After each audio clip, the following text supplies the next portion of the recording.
নমস্কার বন্ধুরা, তোমরা কেমন আছো? দেখো আমিও ভালো আছি। আমি আজকে ডাল ভুনা করব।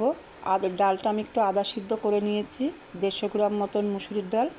আর এখন আমি দেখো কি করছি, পেঁয়াজ শুকনো লঙ্কা ফোড়ন দিলাম এখানে, আর একটু রসুনও দিয়েছি থেতু করে, কারণ এখানে অন্য ফোড়ন কিছুই দেবো না, কারণ এটা ডাল ভুনা হবে।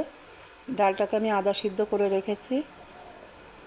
এখন স্বাদ মতন নুন দিলাম, স্বাদ মতন হলুদ দেবো যাতে কালারটা ভালো আসে। দেখতে পাচ্ছ আমি এখন কষাচ্ছি এই পেঁয়াজ রসুন সব কিছু একসাথে।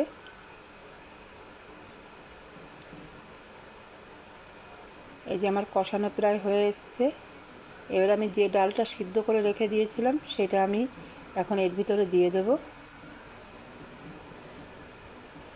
এই দেখো আদা সিদ্ধ মতন করেছি ডালটাকে, ডাল ভুনা।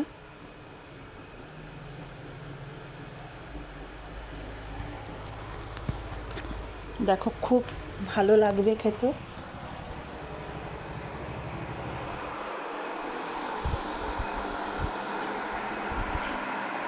ভীষণ টেস্ট। খেয়ে দেখো বন্ধুরা, লাইক কমেন্ট শেয়ার সাবস্ক্রাইব করতে ভুলো না। সবসময় আমার পাশে থাকো।